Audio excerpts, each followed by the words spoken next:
This is Echo Zoe Radio, episode 171 for July 2022, with Ryan Habbena on the historic and future temple.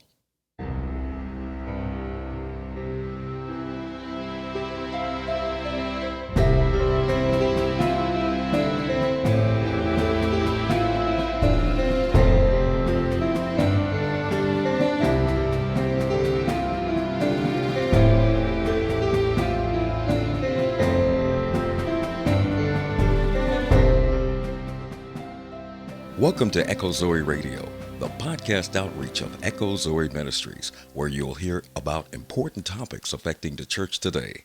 Our primary goal is to explore a variety of issues while remaining faithful to God and His Word. Stay with us for the next hour as your host, Andy Olson, shares his conversation with this month's guest. Here's your host, Andy Olson. I'm Andy Olson. Thanks for listening to Echo Zoe Radio. This is episode 171 for July 2022. This episode is available in video format. You can find it at Locals, Rumble, and YouTube. The Rumble version is embedded in the webpage, where you'll also find show notes for this episode, which is at echozoe.com/171. Along with the embedded video, you'll find an outline of the discussion, a list of the various scripture passages referenced in the course of our discussion, additional resources, and related episodes. And on top of all that, there's a short after show that we recorded that is video only and is also embedded in the show notes page. I need to warn you as you watch this video episode that I got some new equipment recently that I used to record the video of this episode, and the video turned out terrible. It'll be quite obvious pretty quickly what I mean by that. Also, in addition to being terrible, the final 15 minutes or so weren't recorded at all. I have the audio, so I'm posting it anyway, and I hope you'll at least enjoy the audio side of the video edition of the show. Look for us on social media. You can find Echo Zoe on Twitter, Truth, Social, Gab, Parler, Getter, Telegram, and you can also find an up-to-date list of all these various social media websites at echozoe.com/linktree. So if you're on social media, check out that echozoe.linktree, and you'll see where you can follow, link, subscribe, and stay connected to Echo Zoe. Please also consider joining our locals page at echozoe.locals.com. We're a much more cancel resistant over there than we are on the big name, big tech sites. We have a small but growing community, and we'd love for you to become a part of it. You can find all of the content that we put out in both paid and free. It's also an easy way to support Echo Zoe Ministry for as little as $2 a month. Don't forget to watch the film Jerusalem's King while you're there. It's pinned near the top of the page, making it easy to find. It is on the paid side, but we do consistently put out a promo code so that you can watch that movie for free. And this month's guest, Ryan Habbena, is the producer of the film, and I'm still quite proud of being a part of making it. A quick announcement about future episodes is in order. This is highly unusual, but I have the rest of 2022 tentatively planned out and even into 2023. In addition to revisiting English Reformation history with Gene Cliatt in November, and then the annual roundtable that we do every year in December with Andrew Rappaport and Fred Butler, I've also got August, September, and October tentatively scheduled, and even potentially January as well. I don't want yet to announce what those episodes are, who the guests are, what the topics are, but I do want to let you know that August and September will both be recorded on the same day in early August, which means that the August episode will be a little bit late, probably be about the second week of August before that'll be ready and posted. But the September episode will be ready to go on September 1st, and I may even post it a little bit early. It could be the September episode posted in late August. We'll see how that goes.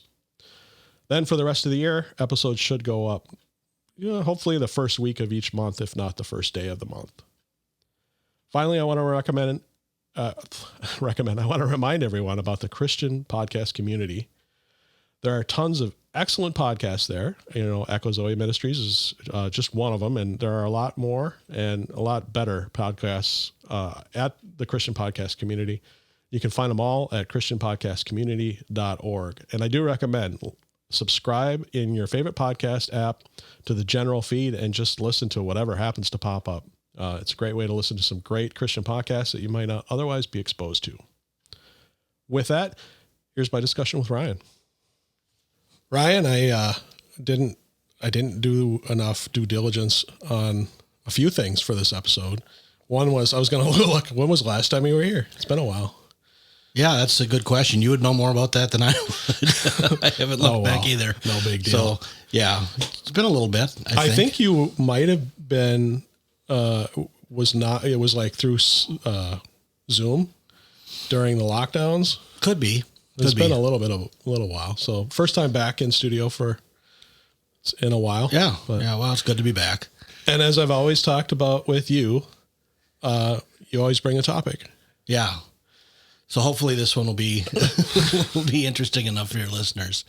No, I thought it'd be interesting to go through the history of the temple, and not only the history but the future. One thing that is part of just basic biblical illiteracy throughout the land is ignorance of biblical history, because so much of the Bible, of course, is history. So understanding the temple is such a key part of biblical history. It's also kind of a signpost as to where Israel is as a nation, and as far as their relationship with their God. And furthermore, there is obvious ramifications for us as believers in Christ, whether Jew or Gentile in the church. So kind of an historical lesson or conversation that we can have about the seeds of the temple, the realities of the temple. We'll talk about the first and second temple periods and what define them. And then we can spend some time with whatever time we might have left, looking at the future temples that the scriptures speak of. Okay. Now, I guess I had two questions, and at the moment, one of them seems to have slipped out my ear. But one being, if we get to that future part of it, I've noticed throughout the history of doing this podcast that anything like eschatology related seems to almost kind of counter to Christian radio. Their ratings spike when people talk eschatology, but I noticed that the downloads drop a bit. So, and I think the reason for that is that because it's a little bit more reformed, I think a lot of listeners are more inclined towards an amillennial view, or generally amillennial, but maybe a few post-mill as well. And so I wonder, as far as like getting into the future of the temple, what can we say that should encourage them to stick around and listen? Well, there will be things that I think pretty much any Orthodox Christian that, believes in the scriptures would say there is a future dwelling place of God with his people. And so that's one thing that we'll hit upon. Now, the other two that are kind of seen in the future would be more readily seen within the premillennial camp. But for the most part, that'll be what we'll look at the future. There's still, as far as the first and second temples, there's just so much important information there for us as those that are looking to grasp and understand the message of the scriptures. And the temple serves to be a very, very key place. And we can even, consider that in regards to the first coming of Christ, how much, and even in the wake of his ascension, how much was surrounding that mountain and that house that the Lord, at that time, he said he left desolate. Yeah. And then I remembered the other question in the meantime, as you were answering that. You just released recently, or you started doing some screenings of the Conquest, which is the new film that we worked on going back to 2019. Yep. Went into Israel. Is that kind of partly what pushed you towards this as a topic? Yeah, maybe a little bit. I don't know. It was on just, the mind. Yeah, it just another thing would have to do with just my, it's it's a turnkey topic that I'm easily going to be able to Sure. to sit down and converse with you for an hour about. Yeah.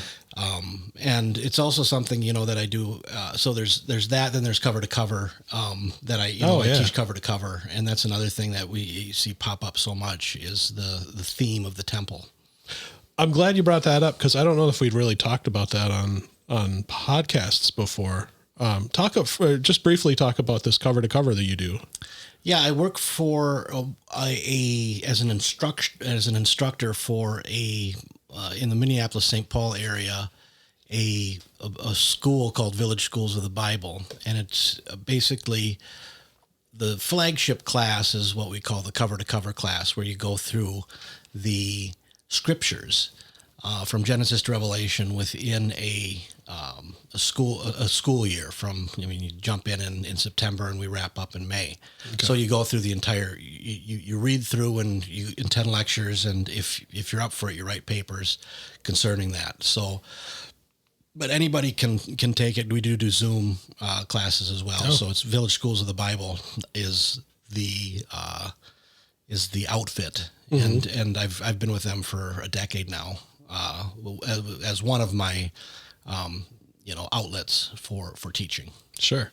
Now that's something that I've heard about a lot. We've been friends for more than 18 years now, yeah. I think 17 years. And I've heard a lot about it. It's something I haven't gotten to do, mostly because of time with a young family and family commitments and whatnot, and doing this, of course. But everybody I've ever heard say anything about it is just raved about how much they love your cover to cover.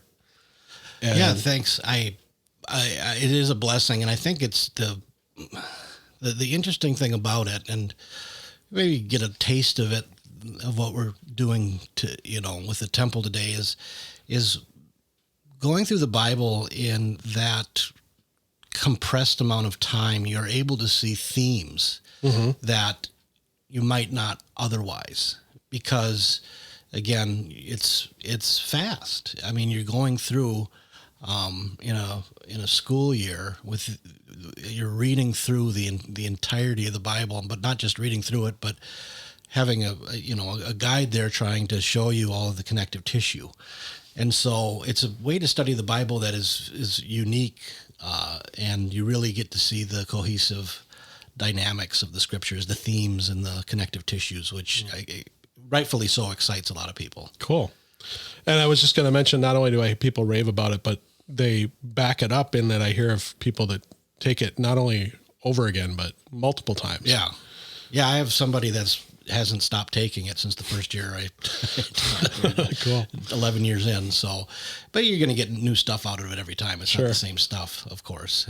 And you mentioned Zoom, so that even more than I was inclined when I asked the first question, if somebody is interested to learn more, where can they go to find out? Just go to the, I might screw up the URL, but just put in Village Schools of the Bible, and they have a website, and all of the class offerings are there. And so they would, again, the cover to cover is going to start back up here in a couple months. Okay, cool. So the temple, where do we start? All right. Yeah. Well, let's maybe just start with a definition. A temple, it's one of the interesting things about the term. There's some various Hebrew and Greek terminology that goes about with it, but a temple really is a house. And so that's one of the things to realize. This is a dwelling place or a house. And so just to begin with, that definition is important because, of course, this is the dwelling place of God.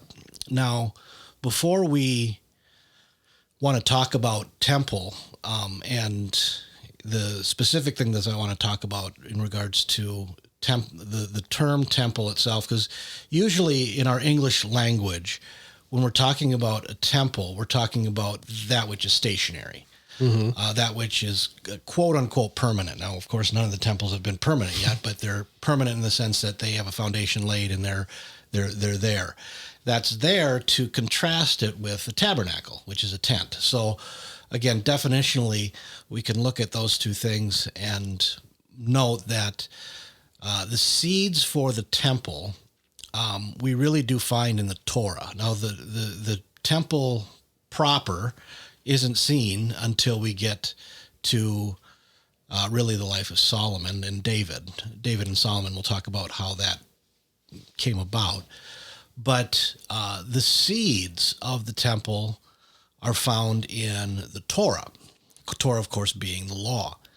And so the place of the temple, this is one interesting thing to note, that in regards to the physical dwelling place where the Lord is going to set his presence is in, of course, this mountain that is called Salem. And the first time we read of it in the Torah, which is in Genesis chapter 14. And that is when Abraham goes to meet Melchizedek in the valley, the King's Valley. And we see that in Genesis 14. So Melchizedek comes down from Jerusalem. And so Salem is the first incarnation of Jerusalem. Now, this is all very important typology, because you have, first off, the mountain noted. Melchizedek is the first king of Jerusalem that we read of in the scriptures. And furthermore, he, as we continue to look at the unfolding of salvation history, we see that Melchizedek is a forerunner, a type of Christ. And in Hebrews chapter 7, we read of that as well. So the place of the temple is first marked out in Genesis 14 with Melchizedek. And then, of course, later on in Genesis 22, when Abraham takes up Isaac, and you have the binding of Isaac, in that the Lord commanded him to go to the temple, or not to the temple, but to this Moriah. It's a very important key there, going to the land of Moriah, because that's going to prove to be a key piece of connective tissue for us to know where the temple was going to be, and what it was planned to be. So they went to the land of Moriah, and the Lord told Abraham to go to a specific mountain that he would show him. So this isn't just go sacrifice Isaac anywhere. There is a specific mountain that the Lord has chosen that he is going to have this, again, typology unfold. And of course, we know the way the story goes, that the Lord intervenes and Isaac is spared. And ultimately we see that Abraham says, on the mount of the Lord it shall be provided. So those two places in Genesis form the location and pattern for things to come in regards to the temple. You have Genesis 14 and Genesis 22. Now, when you get into the rest of the Torah, you have the framework of what is ultimately going to become the temple in the tabernacle. So it's a different structure. It's much smaller, but much of many of the elements are the same. Mm-hmm. The temple is to face east. You have the altar. You have the holy place. You have the Holy of Holies. You have many. Again, the list goes on as to things that are going to continue when you go to the temple. So we find that in the rest of the Torah, which we want to, at that point, when we see the giving of the law and the instructions concerning the tabernacle and the Ark of the Covenant is very important, and as well as the ones that are going to administer at the temple, and that is, or at the tabernacle, and that is, of course, the Levites. So it's really important for us to see this backdrop, because once we get to the first temple period, all of these elements that we see in seed form really converge and more fully develop something that is, again, in quotes, more permanent. Remember that the tabernacle, by its very nature, was transitory. It was picked up. It was to be picked up and go wherever it went. It was a tent, so it wasn't permanent. So when you get to the temple is again, when we use the term temple, even though at times linguistically in the scriptures the nuance isn't there, but when we use the term temple, we're usually distinguishing it from the tabernacle. Both were dwelling places of the Lord. Both had the Ark of the Covenant, or at least most of the time. I shouldn't even say most of the time, because we'll talk about the Ark of the Covenant with the Second Temple when we get there. That's another interesting thing that's related to the temple dynamic. That's another interesting thing that people really like to talk about, is what happened to the Ark of the Covenant. I don't know if we'll have time for that, but it's related to the dynamics of the temple, because the temple and the tabernacle housed the Ark of the Covenant. So in around 1446 BC, we can start talking dates. That was when the children of Israel, I tend to hold the early date of the Exodus. So they came out of Egypt, and it was in the wake of that Israel was born as a nation, and the Lord had them build a tabernacle, as well as gave them laws. Now, this is very key to think of covenants as well. Covenants are key here because the tabernacle and the first two temples were connected to the Mosaic covenant. So they actually were crucial to the observance of the Mosaic covenant. Without a tabernacle or a temple, the priesthood is defunct, because that's where and how they would end up sacrificing and all that. And it's very interesting that the Lord has embedded this within his nation, a nation that's disobeyed him in so many ways.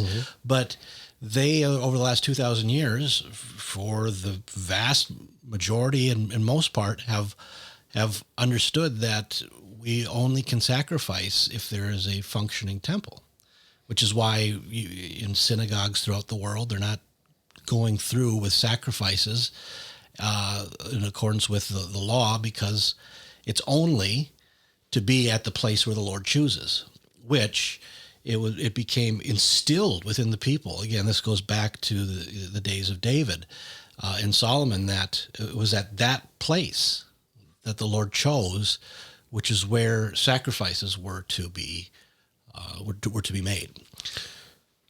If you don't mind, I'm going to ask a real curveball question. Go for it. And this is kind of a basics thing, but honestly, I don't know the answer myself. So when you're talking about the priesthood, do you know really what the difference is between the biblical priesthood, Old Testament priesthood, and the like a rabbis? What's the difference between a priest and a rabbi?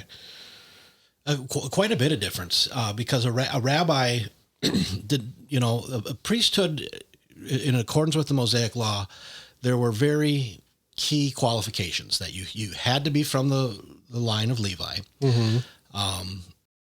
And there were other purification elements that you needed to go through, as far as whether you had leprosy or anything like that. So all of those things had to do with what was clean and unclean in regards to entering into the presence of the Lord. So a rabbi, so that was a priest would be one that qualified that. If I understand correctly, these are very limited. They're not just Levites, but they're descendants of Aaron and descendants of Aaron. And I mean, all priests need to be Levites, but not all Levites are priests. Sure. And so There are qualifications there, and there even within some scriptures, there's an element where there's a group called Levites, which, depending on the context, sometimes was almost a separate group that helped the priesthood, but they weren't actually considered fully functioning priests as well. But again, that's not here or there. No, so rabbi simply means teacher, and so anybody from any tribe can be a rabbi, right? For the most part, yeah. Okay. And the interesting thing about how this relates to the temple is once the second temple was destroyed, and we'll talk about that as we go through the history of the first two temples. Once the second temple was destroyed in AD 70, I don't think we truly grasp how much of a crisis this was for those that identified as Jews under the Old Covenant, because without a functioning temple, their identity was, so much of what they were called to do, and really that which identified them as God's covenantal people, was rooted in the temple, and what they had to do, whether it was the times or the sacrifices, the feasts, Sabbaths, etc. You had a group that gathered, and it really, within the decades following the destruction of the temple, and they birthed a new movement called Rabbinical Judaism. And that's the type of Judaism that we know of today. Mm-hmm. One that is not connected to temple or sacrifice, but rather to teaching and good works. That would be what a rabbi would. So in a sense, the rabbi did kind of take the place of a priest in the wake of the temple, because it was around the teaching of the rabbis now that those that looked to continue in observing in any way they could the ways of their fathers, in regards to the Old Covenant, the Mosaic Covenant, that's how they looked to do it. But it's fascinating to really go back and look at the Torah and what is commanded and how much is rooted in the temple and sacrifice. How was the destruction of the second temple any different than the destruction of the first temple? Well, in hindsight, the reason why it's more significant is, and again, this is history going, there was no promise of an immediate restoration, or because maybe we should do the first temple, and then we can talk about its destruction and why there was a definite hope of a restoration and a return. And not that there isn't a definite hope of a restoration and return, but I'm talking about something that was given even a time frame and a period. So with the first temple, Israel existed for almost 1,000 years as a nation before the Lord had a movement started that was going to lead to the building of the temple. Now, a key passage is in 2 Samuel chapter 7. Now, this is after David has come to Jerusalem, and he has taken the ark to Jerusalem, and he wants to build a house for the Lord in Jerusalem. And the Lord sends the prophet back to him, saying that David is not going to build a house for the Lord, but rather the Lord is going to build a house for David in the sense of a royal dynasty. Mm-hmm. And it's within that context that he says, your son will build a house for my name. So David understood in some way, we're not told why or how, but we are told in some way he understood the significance of Jerusalem, because Jerusalem wasn't even pardon the pun, on the map until David. David went and conquered the Jebusites, and he took Jerusalem. So, and then after that, we read in chapter 6 of 2 Samuel that he brings the ark in. So obviously there is movements here that are crucial and significant for the building of a temple. Now, the Lord, ultimately David inquired. He didn't really inquire. He expressed his desire. And Nathan the prophet initially thought, the Lord is with you, go do it. And then the Lord comes and tells Nathan to go back and tell him that, no, you're not to build it for me. Rather, your son will build a house for my name. So there are a couple of other important developments. One is later on, David takes a census, and in doing so, he sins. Mm-hmm.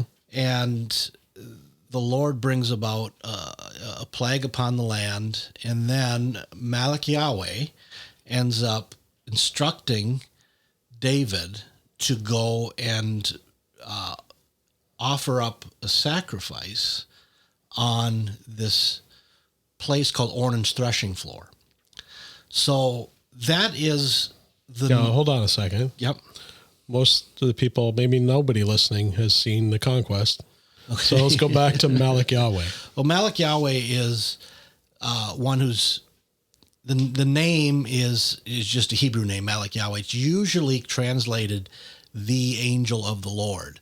But in the Conquest, it's obviously a central figure in the Conquest. And in that work, we talk about Malik Yahweh. And Malik Yahweh is a pre-incarnate appearance of Jesus.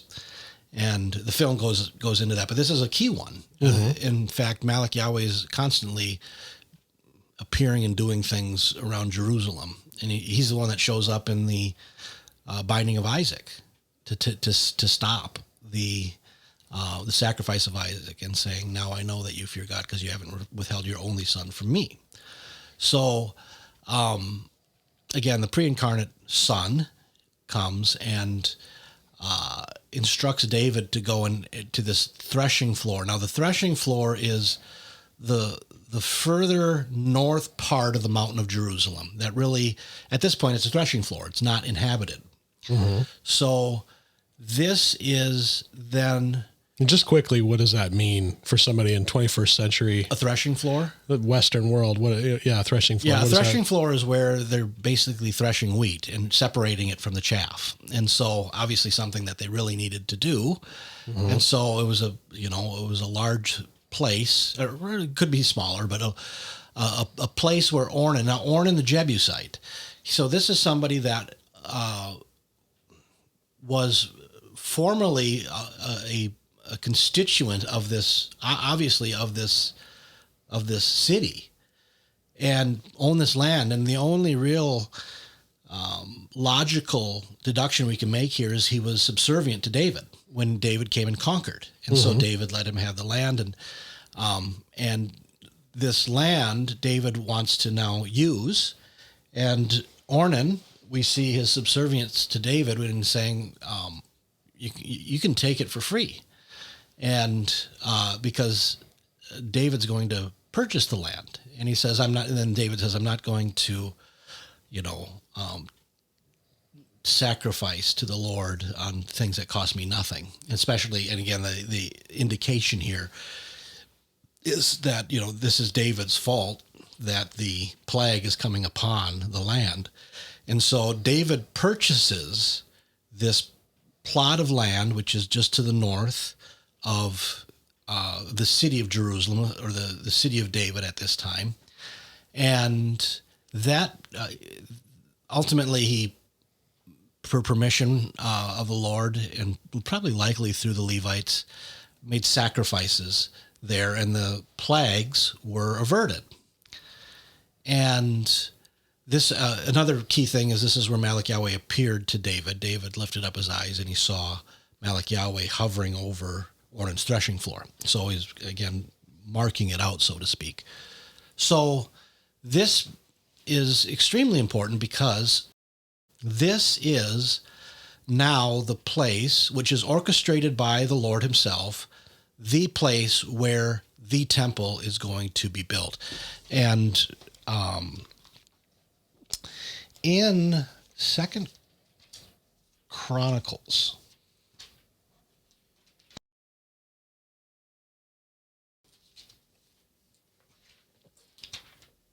let me get there.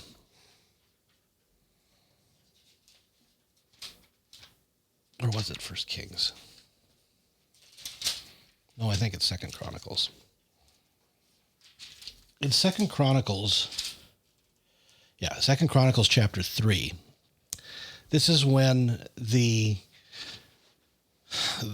biblical writer instructs us regarding the beginning of temple construction. So from a strict kind of definitional standpoint, there really wasn't a singular temple. There were tabernacles, or there was a tabernacle, but there wasn't a temple, a place that was going to have a foundation and walls and considered to be permanent, not movable. And so in 2 Chronicles chapter 3, verse 1, we see, "Then Solomon began to build the house of the Lord in Jerusalem on Mount Moriah, where the Lord had appeared to his father David, at the place that David had prepared on the threshing floor of Ornan the Jebusite." So there's a couple of key connections here. First off, it's Ornan, the place of the incident with the census. We know David purchased that site. So David did not secure this place through bloodshed. And that was one of the reasons why he was told, "You're not to build a temple because you're a man of bloodshed." And this plot of land was not conquered; it was purchased, and it was a benevolent purchase. Quite a bit of money was given, and Ornan was willing and ready to purchase this. So it was a transaction of peace. And the next element here that we see is on Mount Moriah, and that connects us back to Genesis 22. So this is the same place where Abraham offered up Isaac, and so Mount Moriah. So that very key connective tissue there, going all the way back to Genesis. So this is where the temple, the first temple, began, and that was around 970 BC. It's about when the first temple was built. So we read of Solomon after, gold, silver, and the cedars of Lebanon, they came in, and it was a grand construction project, and there was great pomp and circumstance when the temple was dedicated. And the Lord has looked upon this mountain and said that this mountain is a mountain of his own choosing. And this is his resting place forever. He will dwell here forever. His eyes will be here forever. So this mountain is his. Now, when we look at the history of the first temple, we can say it began in the life of David. That the as far as the machinations that would lead to the building, David made also. You read in First Chronicles all the preparations that David made, and so he was very well set up. Solomon was very well set up by his father in regards to into building this first temple. So at around 970 was when it was completed. Now, from that time forward, the temple would be a place of both godly service, but more often of rebellion. It more often was a place of rebellion. And when we get into the monarchy and the divided kingdom, and as you read through the history going from the days of Solomon. Even with Solomon, even though we don't read of him setting up anything in the temple, we read in the mountain to the east, he sets up the gods of his wives. And so that was a problem. Would that be all at Mount of Olives?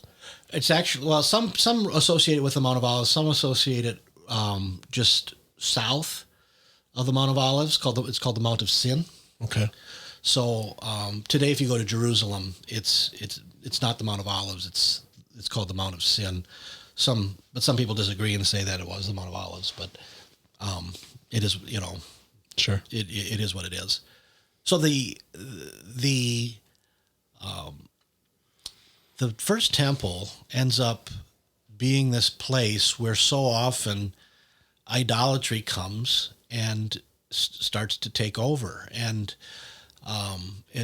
sometimes the temple falls into disrepair. We read of the reconstruction projects that need to happen because of the idolatry and the way that so many kings did not serve the God of their fathers as they should have. So we get to Josiah, and Josiah, we're getting close to the time when the first temple is going to be destroyed. But, Josiah finds a scroll, and it's really the blessings and the curses. And if they do not serve the Lord, and this was after Josiah had gone throughout the whole land and cut down the Ashereth poles and tore down the idols, and he would have seen what his ancestors had done. And then he finds this scroll speaking of the punishments that would come. And again, the big one is exile. And the Lord ultimately sends a prophetess, and she says, per the Lord, that Josiah is not going to see, because he humbled himself, is not going to see the destruction and the exile that he read about. But it's too late.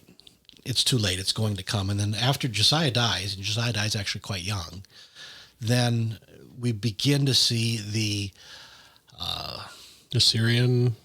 No, this is the Babylonians. So the Assyrians take the northern kingdom in 722, and they surround the city and fail. Malik Yahweh shows up there again and thwarts the Assyrian invasion. Then about 100 years later, in 605 BC, Nebuchadnezzar comes with his Babylonian army, mighty army, per what the Lord had promised, and there are three waves of exile: 605 BC, 597 BC, and then the death blow came in 586 BC, and that's when the temple was destroyed. The temple was destroyed and was ultimately burned. So the temple was destroyed. The people are in exile. The curses of Deuteronomy 28 are on full display.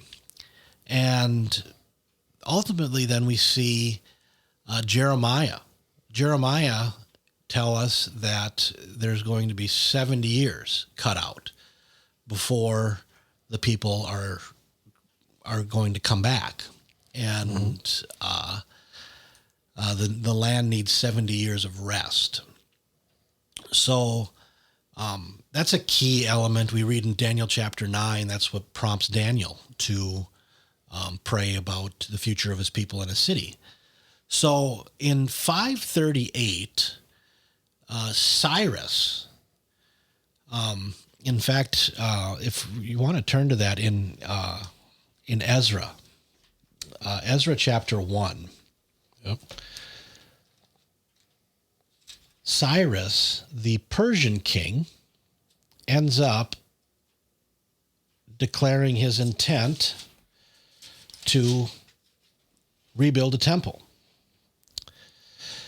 So in verse 1, in the first year of Cyrus, king of Persia, in order to fulfill the word of the Lord word of the Lord by the mouth of Jeremiah, the Lord stirred up the spirit of Cyrus, king of Persia, so that he sent a proclamation throughout all his kingdom, and also put it in writing, saying, "Thus says Cyrus, king of Persia, the Lord, the God of heaven, has given me all the kingdoms of the earth, and he has appointed me to build him a house in Jerusalem, which is in Judah." And then we read of the call of return, and so it's not just a right of return, it's a call to return. And this begins this first wave of return, which there is a beginning then to rebuild the temple. So you had asked earlier about why the rabbinical Judaism and what was the difference between the first and second temple. Well, here we see that Jeremiah and Cyrus and the elements here, we see that there was from the dominant kingdom, the kingdom that had placed the children of Israel under their thumb, Cyrus wants to rebuild a temple. So this is quite different than the Romans. The Romans... well, it is definitely a different dynamic, because Cyrus was from Medo-Persia. Yep, Persian He kings. had conquered the Babylonians, who had conquered Israel. Yep. And when we say that Cyrus, now the scriptures, as you just read, clearly lay out that the Lord called on Cyrus to do this. But it wasn't that Cyrus was necessarily like a servant of God. He wasn't a converted Gentile that loved the Lord. He was really allowing all conquered peoples to go back and set up their own customs once again that the Babylonians had taken away from them. That was the difference in kingdoms, is they saw it good for their kingdom to have those that happy had been subjects. conquered. Yeah, well, and not just that, but they were ones that served what they would see as the pantheon of the gods, and so Cyrus would have likely, wrongly been just seeing Yahweh as another one of these pantheon of the gods, which, of course, we know that he is the true and living God, and there is none but him. And so it is in a demonstration of providence. The Lord is using this. Right. So he stirs up Cyrus. So, it's not that he is a servant of Yahweh, but he is accomplishing the will of Yahweh, in that the Lord is stirring up and orchestrating things to be so. Mm-hmm. Now, the temple gets rebuilt. Now, again, it can't be understated how devastating the loss of the temple was for the Jews, because they could no longer celebrate their feasts. Any element of sacrifice, and that's one thing. We even look at the celebrating of the feasts. Read what they were to do during the feasts of the Lord, or whether we're talking about Passover or Yom Kippur or the Feast of Tabernacles, what have you, all 7 feasts. There are sacrifices associated with each and every one of them. So, in the fullest sense, in the Mosaic sense, when there's no temple, you cannot accomplish or fulfill the feasts in obeying what is commanded. Of course, the feasts have other purposes. They're also a pattern that look forward to the new covenant. So we get to the time of Zerubbabel, and Zerubbabel ultimately begins, and then there is conflict. There's conflict from the Samaritans and from other people, and so the building of the temple is ceased. And then Darius ultimately enters, and through the preaching of both Haggai and Zechariah, those are 2 of the minor prophets of the Book of the 12. The people are galvanized once again to go forth and build the temple. And so the temple pales in comparison to the former temple, but it's a functioning temple. It's a functioning temple. I went through a past episode. Kofi Edoboan came on, and we talked about Haggai. He wanted to talk about the book of Haggai. He'd been preaching on it and whatnot. It was a really good episode, and that's starting to come back to me now as we go over this. And part of that whole dynamic was that there were still people alive when the first temple was around that are now seeing the second temple be built. And they wept. And they're really disappointed in and underwhelmed by what they see. Yep. And that's what's interesting, and because in Haggai, there's a declaration that the latter state of this house is going to be more glorious than the first. So that's something to remember in regards to temples.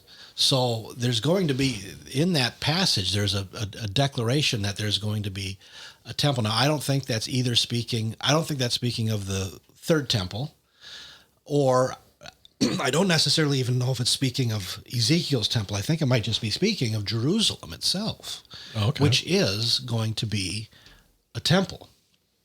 Now, in Revelation, it says no temple was seen in the city, but the Lord God and the Lamb are the temple. So the glory of the dwelling of God himself in that place is going to far surpass, and obviously Jerusalem itself is going to be that holy of holies type thing, which hopefully we can get to.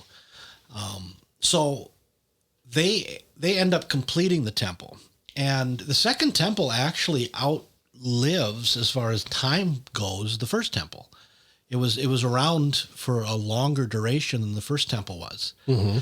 Now, there was something that happened in the generation prior to the arrival of Jesus, where Herod the Great did a huge renovation project.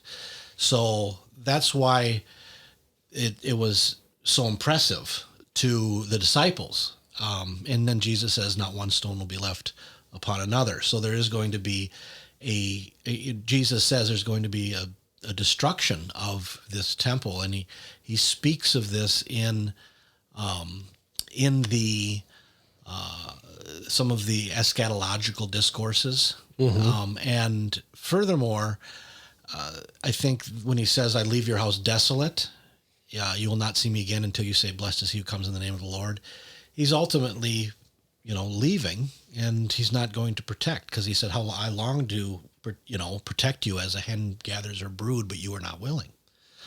So the elements there of this second temple this is the one that Jesus came to. It still was functioning, and those that were looking to, before the coming of Christ, to obey the Lord, were to go and offer that which the Mosaic law required. But what happened, there's this huge transition with Christ.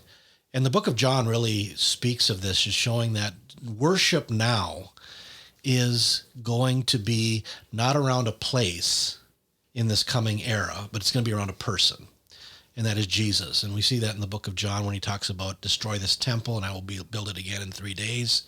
Or in chapter 4 of John, where we see the woman at the well, where she says, "Neither here nor in Jerusalem will you worship the Father." And again, it's around him. And the temple was, there was part of the charges that Jesus was brought up on, is speaking against Moses and against the temple. And same with Stephen later on in Acts. So the temple was this holy place that ultimately there was a misplaced zeal for the temple, because it was one of the things that blinded these Jews from the coming of the Messiah. And then he again, when Jesus says, "I will build my church," this is another element of a temple now, and a new temple, and that is a people. And when he says, "I will build my church, on this rock I will build my church," that's temple language. And in fact, in Ephesians chapter 2, we have just I think almost a further commentary on this, these elements that we saw in Matthew chapter 16. And speaking to Gentiles in verse 19 of Ephesians 2, so then you are no longer strangers and aliens, but you are fellow citizens with the saints and are of God's household, having been built on the foundation of the apostles and prophets, Christ Jesus himself being the cornerstone, in whom the whole building being fitted together is growing into a holy temple in the Lord, in whom you also being built together into a dwelling of God in the Spirit. So there's this transition, and in this age, and even forever, this dwelling of God is going to be with his people. And this dwelling isn't rooted in a place, it's rooted in a person. Now, that doesn't mean Jerusalem has lost its significance, because when we get to matters concerning the future, we do have, for those of us that are premillennial, which I am, we do have certain matters that need to take place. And looking at, for instance, the prophecies of Daniel in Daniel chapter 9, as well as this abomination of desolation, and Paul saying in 2 Thessalonians that there's this man of lawlessness who will set himself up in God's temple, proclaiming himself to be God. Now, some would say, oh, that temple could not be the church then, because why would this be called the temple of God if he's left it desolate? Well, the truth of the matter is that mountain is still holy to God, even though it is desolate right now. Remember, he says that you will not see me again until you say, blessed is he who comes in the name of the Lord. So I do think there is going to be another place of sacrifice, another temple or tabernacle or something like that is going to go up. It's not something that we are called to as believers go to, because we are under the new covenant. Mm-hmm. And that's one thing to really understand, is that the book of Hebrews is very clear on this, that we are members of this new covenant. We do not go back to the old covenant. And the third temple, which is something that many people are already looking to implement. There's a place called the Temple Institute, and that's just one of the outfits that has a desire to get back up onto the Temple Mount and build a temple and begin sacrifices again.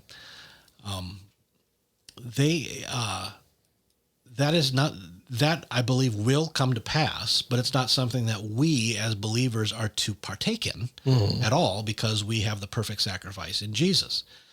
Now, it's ultimately going to be to fulfill the scriptures, and we know that this temple isn't going to be something that is going to end well, because it's going to be desecrated by the man of lawlessness. Now, that leaves us with two other temples that are coming. And one is full of controversy, and the other, as far as within eschatological debate between millennial positions, the other one isn't. Mm-hmm. So the one that's full of controversy is the one that we read of in Ezekiel chapter 40 through 48. And this temple is again something that we who are premillennialists believe is going to be a literal temple. I don't believe that there's going to be a return to Mosaic sacrifices. I think there's a reflection here, but there's enough differences here that this is something that doesn't truly reflect the Mosaic law. In fact, that's something that Jewish history attests to, that those that were experts in the law and read Ezekiel saw all sorts of problems, because Ezekiel is something different. So it is something different, but the other interesting... You're talking about the eschatological temple or the millennial? Millennial temple. Okay. The millennial temple. The eschatological temple I don't think is in Ezekiel. Okay. I don't see it anywhere in Ezekiel. as far as like described. Sure. I do see. I mean, that's in Daniel for sure. Mm-hmm. But the sacrifices there I think that's too big of a apple to bite into right now. But I do think there are good reasons to believe those are actually going to be happening. And also we can see all sorts of, again, understanding that they don't undermine or replace or do anything in regards to the perfect once and for all sacrifice of Jesus. They have somewhat of a different function, or a surety of a different function. The next big temple, of course, then is Jerusalem. And that's what we read of in Revelation 21, Revelation 21 and 22. That is this new Jerusalem that comes down out of heaven. And this is the dwelling place. That's what's, why don't we turn to it and we can note some of the temple imagery here. And this is the new covenant city. The new covenant city. And we see in verse 3, after the holy city, New Jerusalem, comes down. This is 21. Revelation 21, verse 3. And I heard a loud voice from the throne saying, "Behold, the tabernacle of God is among men, and he will dwell among them, and they shall be his people, and God himself will be among them. And he will wipe away every tear from their eyes, and there will no longer be any death. There will no longer be any mourning or crying or pain. The first things have passed away." So this New Jerusalem is a place of perfection, is a place where, again, the tabernacle of God or the dwelling of God is among men. And we also see this statement of a temple. And in verse 22, he says, "I saw no temple in it, for the Lord God the Almighty and the Lamb are its temple."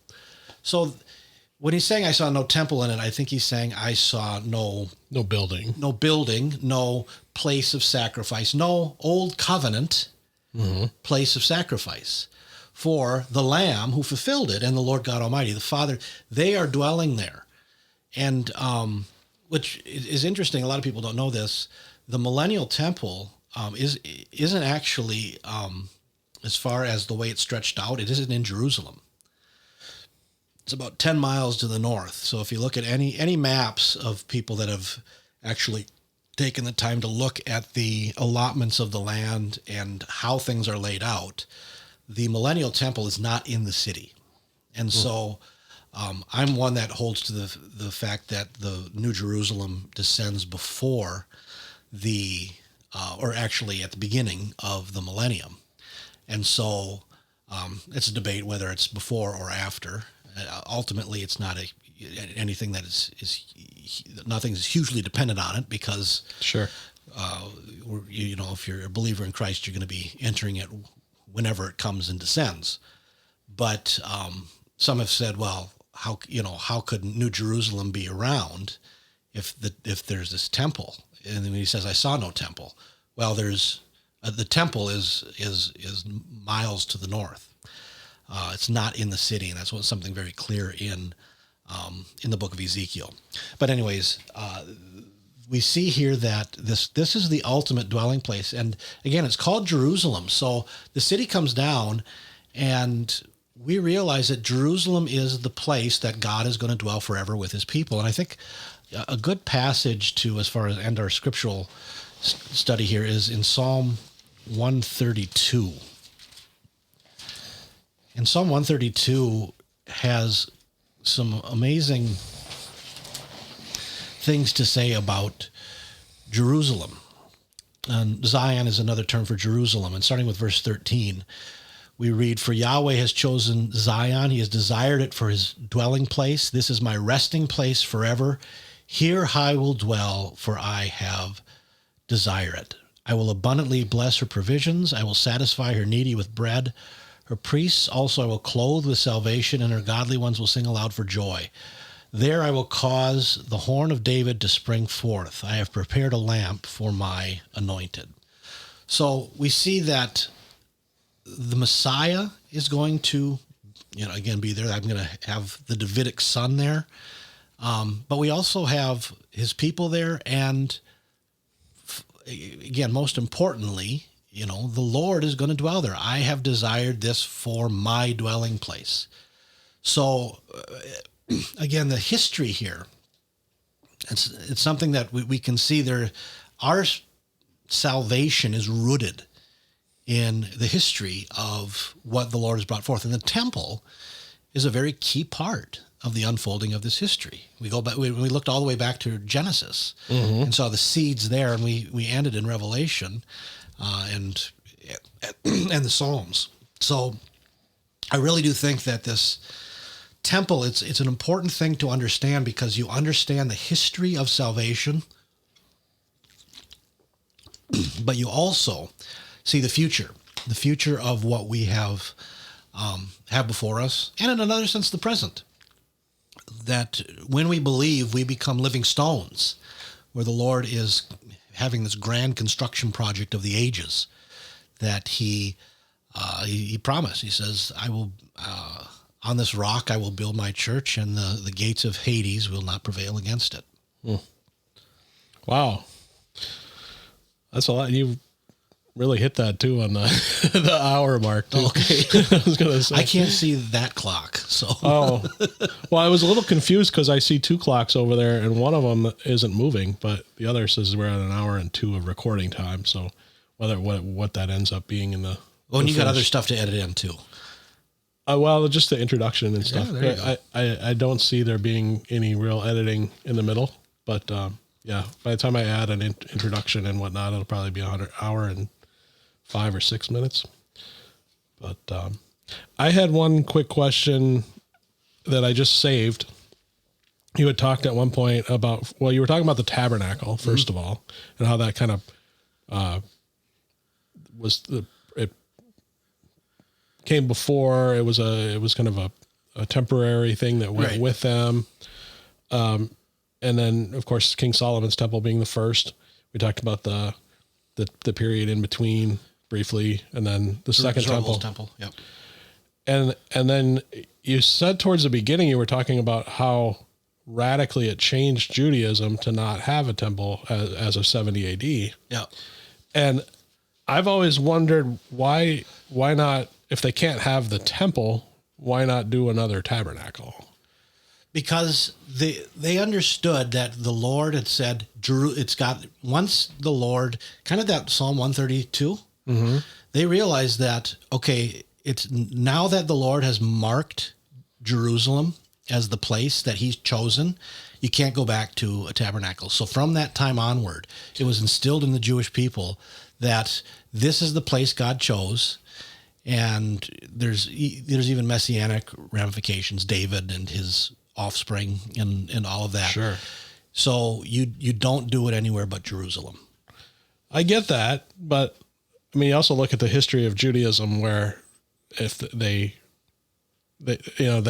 tend to take some liberties at times, feeling like we've got to follow X rule and we can't. That's why I noted that God instilled it in them. I think I really think this is one of those things that God instilled it in them, that you're not able to do this. So I there are a lot of things that God really feel that God himself does not allow them to be doing sacrifices right now. Yeah. Unless there is a temple that goes back up, and then some of the other things that they have with preparation and purification that need to be done. Okay. So, and we're in those days where, we could see very easily in a third temple get erected. And it's been 2,000, almost 2,000 years. If you don't mind, you mind doing a little after show where we could talk a little bit about some of that dynamic? Sure. So those who are more inclined to not be interested in the eschatology can no problem. Finish up the episode, and then I'll post where should I put this? I'll put it on, it'll definitely be on Rumble. So look up Echo Zoe on Rumble and the YouTube page, and go look at the after show. We'll talk a little bit about this eschatological dynamic of temple and what's going on right now too. Okay, cool. So before we do that, why don't we just wrap up? And again, where can people find you? We talked about village schools, and find more on this stuff. Yeah, well, Conquering King Fellowship is where I serve as a preaching pastor, and you can find our webpage and go to sermonaudio.com. Mm-hmm. And actually, Sermon Audio, those hundreds of sermons. So there should be, some that go into that. And, I have a book called Parable of the Fig Tree, yep, which is, probably is closer to some of the stuff we're about to talk about. Okay. Yeah. So, and I'll put some of that in the show notes as well. This is episode 171. So echozoe.com/171. I'll put the link to Conquering King Fellowship and the Sermon Audio and Parable of the Fig Tree. I took down the Echo Zoe store. You had kind of given me permission to put that on the Echo Zoe store in the ebook format. I've taken that down, so I don't have it available right now, but it's on Amazon, mm-hmm, so, or wherever you can buy books. You can find it. Cool. Well, thanks, Ryan. Appreciate that. And for those interested, come join us it'll be on the video for sure. I'll put it in the show notes, echozoe.com/171. You can go see. I'll add the video, and we'll do a little kind of after show on some of this eschatology dynamic if you're interested. Thanks. All right. Thank you. Echo Zoe Radio is an outreach of Echo Zoe Ministries. If you are blessed by the show, please consider offering your support. There are many things you can do to help, including prayer, sharing the show with others, and your financial support. Echo Zoe Ministries is a registered nonprofit organization with 501c3 tax-exempt status, and your donations are tax-deductible. For more information about how you can support Echo Zoe Ministries, please visit echozoe.com/support. That wraps up episode 171. Thanks for listening to Echo Zoe Radio. For show notes, including that after show that we just discussed, visit echozoe.com/171. Come on over to the Echo Zoe Ministries locals page at echozoe.locals.com, and you can support the ministry there, as well as interact with the community and watch Jerusalem's King. And I look forward to seeing you there. Remember, the next episode won't be out right away on the 1st of August, but I promise it'll be worth the extra wait. Lord willing, we'll be back about the second week of August with the next episode of Echo Zoe Radio.